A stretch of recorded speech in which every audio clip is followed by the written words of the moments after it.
So the Prime Minister of Israel, Benjamin Netanyahu, has asked our president to pardon him. And if you're confused about what's going on and why he's even on trial in the first place, you've come to the right place. Let's break it all down. This is the Meira show on JNS TV. Bibi has got to be one of the most controversial figures in the entire world. A dictator by some, a king by others, and always in the news. This man is so hard to figure out. Is he the ultimate leader? Is he a controlling narcissist who only does things for himself? Or maybe it's somewhere in between. If you're to ask the left in Israel, there is nothing more evil than Bibi Netanyahu. If you were to ask the right, you'd hear an entirely different picture. Now, this isn't by accident. We know that the media we consume shapes our worldviews, and the left-leaning media in Israel has made it their mission to turn Bibi into enemy number one. Confused why I'm talking about the media instead of the pardon? Patience, my friends. It will all make sense in a moment. Let's rewind. Bibi, that's his nickname, is currently on trial for 3 different cases. Investigations into the specific cases started about 10 years ago, but he was only officially indicted in 2019. If you read the news, you probably heard something like Netanyahu was indicted on charges of bribery and fraud and breach of trust. Bribery? Fraud? Breach of trust? How terrible! What a corrupt politician! That's what most people think when they hear those terms. But thank God you're not most people. There is way more to the story than this, and we're about to figure it out. So 2019 was, of course, the start of COVID, and the trials since then have been postponed and dragged on. It's actually only recently that Netanyahu started testifying, because first they had to call upon all the different state witnesses, otherwise it's known as a million different people loosely connected to everything. We'll get into that in a second. So what is he actually on trial for? Well, there's 3 different cases. Case 1000, the champagne and cigar case. You probably heard about this one. Netanyahu and his wife Sarah allegedly received expensive gifts over the years from wealthy businessmen. The givers are apparently Arnon Milchan, who's a Hollywood producer, and James Packer, this Australian billionaire who owns lots of media companies. What kinds of gifts? Well, boxes of cigar and champagne, which allegedly, and I say allegedly carefully, altogether are worth hundreds of thousands of shekels. What is the prosecution claiming? Well, that these gifts weren't just friendship, but were rather given in exchange for political favors such as help with visas, tax matters, and business interests for Milchan. Charges against Netanyahu are fraud and breach of trust. But eagle-eyed people might notice that there is not a charge of bribery. In fact, the Attorney General had to remove the bribery charge in this case because there was no evidence of bribery. Netanyahu's defense is that the gifts were between friends, like normal friends will smoke a cigar or drink a glass of champagne together, and nothing was given in return. Again, the most important point here is that this is not a bribery case. Even those who drum up as much evidence as possible couldn't justify calling it bribery.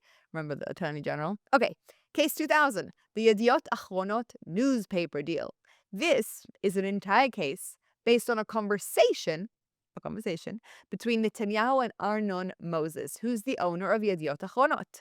What was discussed? Moses allegedly offered more favorable news coverage of Netanyahu in exchange for Netanyahu considering hurting Yediot Achronot's rival Israel Hayom by limiting its circulation through legislation. Was the deal ever carried out? Not even close. It was a discussion, and it was never ever executed, if it was even a discussion. The charges against Netanyahu are again fraud and breach of trust. Moses is the one charged with bribery, Netanyahu is not. The Attorney General once again needed to downgrade the charge, and Netanyahu's defense, he says he was just handling Moses and had no intention of actually acting upon it. It's important to remember for this case that Moses and Netanyahu are big rivalries. There was not a lot of favorable coverage of Netanyahu in general behind the scenes in these newspapers. Okay, case 4000, the Bezek Walla affair. And this is the most serious one and considered the central and severe case. This is the big fish, despite the fact that we don't have any real evidence. Netanyahu allegedly offered major regulatory benefits to a man called Shaul Elovich, who controlled Bezek, which is Israel's largest telecom company, and Walla News. What Netanyahu allegedly gave Elovich is regulatory decisions worth hundreds of millions of shekels, especially involving Bezek's merger with Yes. What the prosecution claims is that Elovich gave in return favorable coverage on Walla, which is a joke because Walla hates Netanyahu, softening negative stories, highlighting positive ones, responding to hundreds of requests from Netanyahu's aides, removing unflattering articles, yada yada yada. The charges are bribery. This is the only case where Netanyahu might potentially be charged with bribery, also fraud or breach of trust. Why this case is the core? Well, the prosecution argues that there was a clear give and take with massive financial value and lots of evidence. Text, email testimonies, Netanyahu's defenses. There was regulatory decisions were professional and approved by others, meaning at the time of this entire thing, there was a change happening in Israel's government to allow for media companies and bezek companies to shift around, and it was all part of that, and that there actually isn't really any proof of Walla coverage being positive for Netanyahu, which I think a lot of us could agree. And he claims that obviously, once again, all of this is politically motivated. That's Netanyahu's statement in general, that there have been hundreds of cases that they've tried to create against me. They've spent millions in resources to try and bring me down politically. None of these actually have any sort of real basis in reality. Those are the three cases. But the cases themselves are honestly just not really as interesting as everything surrounding them, because we already know that the deep state here is hard at work. Now that his testimony has begun, the trial is running 4 days a week. Let me repeat, he is required to show up to court 3 days a week as a sitting prime minister. The 4th day is for other witnesses. This is unprecedented for anyone, not just a sitting prime minister, to be forced into so many appearances for such a prolonged amount of time. And why are they doing it? Because one of the 3 judges is supposed to retire in 2028, and they want to finish the saga before then. Madness. Madness. 2028. That's how long they think this thing is going to be drawn out for. Since Bibi came into power all of those years ago, attempts to paint him as a criminal have been made dozens and dozens and dozens of times. This is the first time, however, despite insane resources being used to find proof. I'm talking about hundreds of government employees whose entire job is to just look into how they can bring down Netanyahu. This is only time that anything actually stuck, and even the things that stuck, the evidence is very, very, very bad. And how did they spend so long on this? How did they get away with that? Because it's the strategy of the left to stay in power from the shadows. What do I mean by that? If you don't want people to notice that you are corrupt, the best way is to divert their attention. This has long been a deep state strategy. Use the media and legal system, like the Attorney General, the Supreme Court, to make politicians look corrupt so no one sees who's actually corrupt. When people hear law, they assume truth, honesty, and justice. Unfortunately, that's wrong. And this facade has worked for the left for years. Let me clarify. I'm not saying our politicians are not corrupt. Far from it. But the strategy works because they truly believe Bibi is the world's most corrupt human. The media has fed so many lies in that direction that it has almost become a fact, despite the fact having no evidence behind it. The more I've looked into this, the more disgusted I've become. There is a systemized strategy in place to try and bring Bibi down politically. Because this is not about trying to put him in prison. This is about trying to somehow remove him from political power. So many of the people who worked with Bibi were eventually called in for interrogations. Some of the most central testifiers in this case were people who worked very closely with him and were pulled out for interrogations for other reasons. And then through the evidence that was found during this interrogations, like on their computer, they built these cases. It's not because they did anything wrong, but in the hope that during these borderline illegal interrogations, they say something useful to bring Bibi down. Yes, I know it sounds like a conspiracy theory. The truth is, I would have dismissed it as well if I weren't now seeing proof of this strategy, intimidation through legal and media pressure, in many cases unrelated to Netanyahu. We saw it with Zini, coordinated media attacks, legal excuses to prevent him from becoming head of the Shin Bet, left, right, and center, intimidation of his family, like illegally detaining his father, etc., all in hopes that he would withdraw from the position. We're seeing it now with the soldiers in the prison who allegedly raped a terrorist, coordinated media attacks, exaggerated legal charges with no base, simply to protect the Attorney General and her allies. Just in Bibi's case alone, so many strange things have happened. We've had witnesses claiming that they were coerced by the police. Police saying that they exceeded their jurisdiction and they went way above and beyond what they're allowed to do to find evidence. Total inconsistency in the evidence and in the numbers being presented. Judges asking prosecutors if they want to drop the bribery charges due to lack of evidence. Look, I debated a lot about this, but I'm not here to decide whether Bibi has ever been corrupt. The truth is, I don't know. But I am interested in why cases like this, specifically such an important case, has so many flaws. Flaws that even I can see with no legal background. And they're being treated publicly as undeniable truth. Bibi is a criminal because he's on trial, despite the fact that he hasn't been tried. There are thousands of pages of the testimonials and the trials. It's been going on for months. And they count on you not having the time or the energy to dig through it all and to see the crazy holes in the work that they did to provide the evidence. To them, they've already won. Even if the court acquits him, they've branded Bibi as a criminal in the eyes of the world. Also, have you noticed how none of this trial is live streamed? In high profile cases, live streaming is common. In fact, more than that, Bibi's team has requested it multiple times. However, they refuse. Why? Because they know their case is so flimsy that anybody watching would immediately side with Netanyahu. Which brings us back to this request for a pardon. Look, in my opinion, this is almost definitely not what Bibi wanted to do. Why do I say that? Because the whole situation's a little bit off. Bibi is a winner. He loves proving the whole world wrong. He's willing to sit through terrible rumors and hate and then turn around and show everyone he was right. Remember Iran, remember the hostages. His strategy in this case has been exactly that. During his testimonies, we've watched the deep state unravel publicly, and Bibi's gloating. The absurdity of him doing this during a war is obvious, and if you're following the testimonies, the case has truly become a joke. All Bibi needs to do is stand there and testify, and everybody can see that the reality is that he's actually okay, and they're just trying to hate on him and trump up cases against him. Domestically, Bibi is gaining immensely from testifying. It's exposing how corrupt the legal system is, and once again shows that Bibi is at the forefront of fighting it. It's exactly where Bibi wants to be. However, internationally, there is a complete different story. Here's where Trump enters into the story. Most of the world does not understand the deep state in Israel.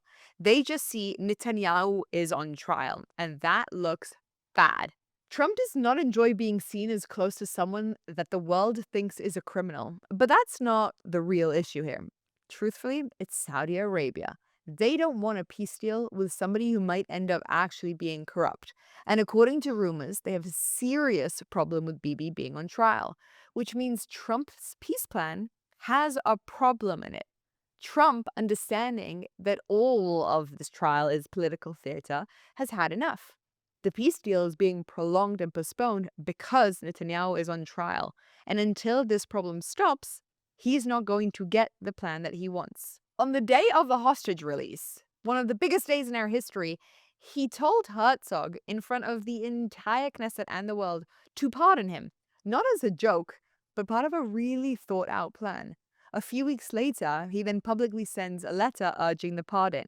And according to my sources, he pressured Bibi hard to finally submit his own request. Apparently, even berating him on the phone for taking too long. And now the ball is in Herzog's court. Let me be very clear. Bibi Netanyahu, in my opinion, did not want this. Most people see that him asking for a pardon just doesn't look right. It was Trump that put the pressure on Bibi to make this happen for his own needs. And now, the person who's actually ending up paying the price for this is Herzog because he is in a lose-lose situation. Herzog wants to return to politics. The irony of the fact that in 2015, when all this stuff started, Herzog and Bibi were competing for prime minister is not missed on anybody. He's left-leaning and his voter base is deeply anti-Bibi. If he pardons him, they will come after him. And if he doesn't, he risks derailing Trump and Bibi's diplomatic plans, including the Saudi deal. We've already heard that Bibi and Herzog have had private conversations in which Bibi has explained to him the reasons for the pardoning. And so we can expect that Herzog is in the know about some bigger military plans. So what happens now?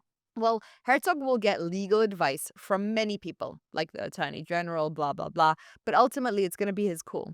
As of now, it seems likely that he will pardon him. And that, by the way, is also a legal anomaly. Pardons are meant for criminals, and Bibi hasn't been convicted. So, what's the legal justification?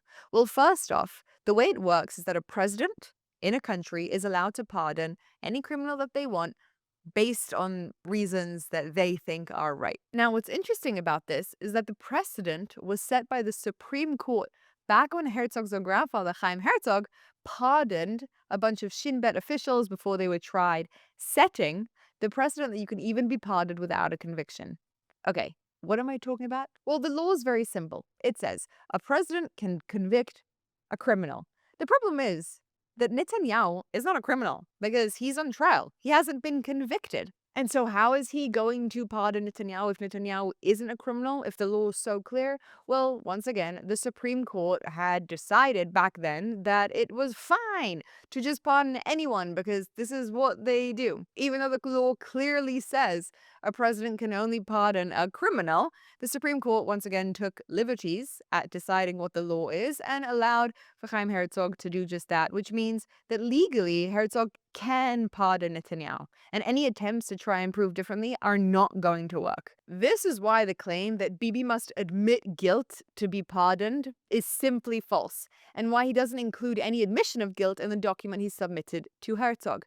If you don't know what I'm talking about, on the left, there's a massive movement pushing, obviously with protests, for Netanyahu to admit that he is the criminal, and then, maybe then, we will understand that it makes sense to pause the trials and stop the trials. He'll get a pardon, he won't have to sit in prison, but we'll pause the trials that our prime minister, not that they consider Bibi Netanyahu their prime minister, can figure out a way to move the country forward without being sitting in a testimonial room for who knows how long.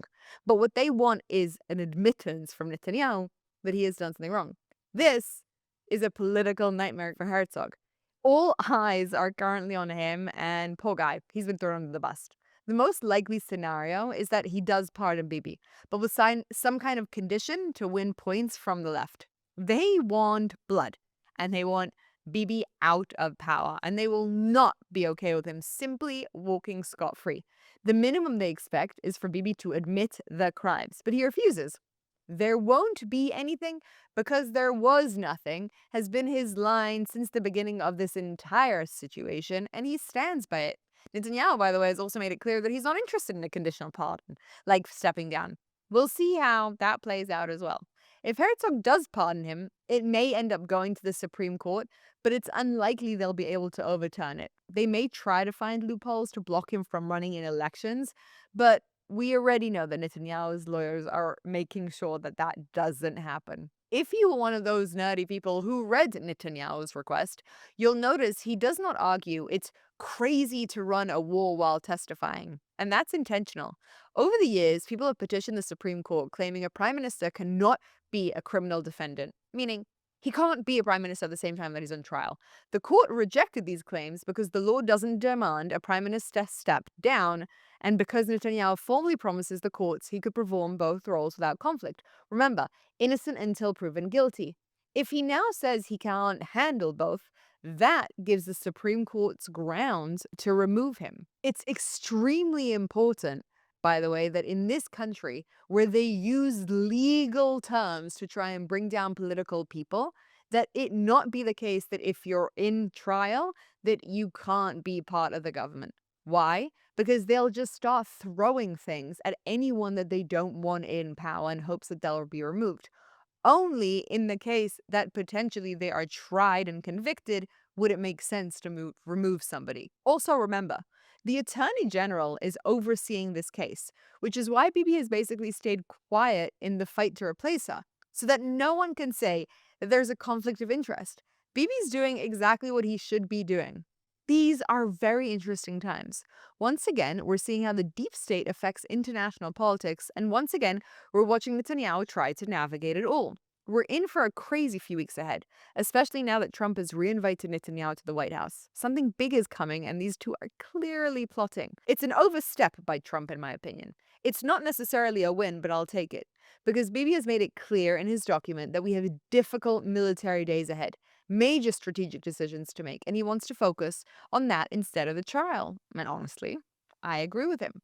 I've read the proof, And I have gone through thousands of documents, and I have been convinced that this is all another ridiculous attempt to trump up charges against Bibi and hopefully remove him from power. Thankfully, most of us are starting to be able to see right through it, even if he did do the things that they're suggesting. I think most of us understand that that doesn't compare in severity to not being able to constantly be available during a war. Moreover, it doesn't compare in severity to the actions used by the legal system, the police, to bring him down.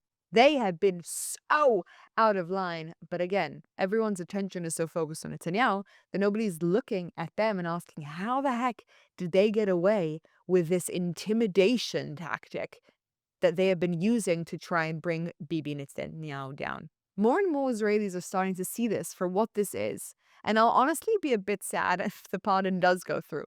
Bibi could and should win this thing, and a pardon will mean we won't officially know. But that's a small price to pay to allow our prime minister to actually focus on what needs to be done. I debated a lot if I should bring into this episode the evidence that proves Netanyahu's not guilty, but I decided that there is so much information that there isn't really a fair way for me to showcase it to you in a way that will do it real justice. But you need to do the research yourself and look into this to understand the depths of the absolute criminal behavior that has been used in hopes to bring down Bibi Netanyahu. It shows you, and it's an important indicator, just how capable and powerful our current prime minister is how much the left here fear him, because they know that with time he will succeed in bringing down everything that they have built up, using the media, using the police, using the legal systems, using even the army. All of it will collapse if Bibi Netanyahu is just given enough time. That's what they fear in him. When they say a witch hunt against him, this is what it means. It means that they are trying to trump up charges against him. Trump, funny, charges against him so that they can remove him from power and bring in some other puppet who will not be able to fight back properly. That's what the case means on a much smaller scale. And the depth, again, of the absolute criminal behavior that have happened are really genuinely shocking. It's pure negligence at best. They have done none of the due duty that you need to provide just basic proof that you would expect from a court. But at worst, it's much worse than that. It's actual betrayal. But once again, we see Bibi Netanyahu navigating his internal small Israel politics, like fighting the deep state in his own trial, against a much bigger picture and the international needs, like Saudi Arabia and Trump and America and peace and all of the military things that come with it. That's what this pardon is. It's an indicator of Netanyahu navigating smaller politics versus bigger politics. And this time, bigger politics won. As always, I am infuriated by what we are seeing here on a constant basis. And personally, I'm very grateful that we have a prime minister like Benjamin Netanyahu who is navigating it all, because it's not actually fair. Again, I don't know if he had this conversation with Moses or if he really smoked a cigar that was worth 100 million shekels. I honestly don't care. What I care about is my country being safe and moving forward and being able to remove the real corrupt forces that are willing to spend so much taxpayer money, so much energy, so much of our resources that should be focusing on real crime, all of their energy onto Netanyahu instead of just allowing the man to get the job done and win this war and bring peace to the Middle East like we know that it needs to be. I'm Meira, and I'll see you next time.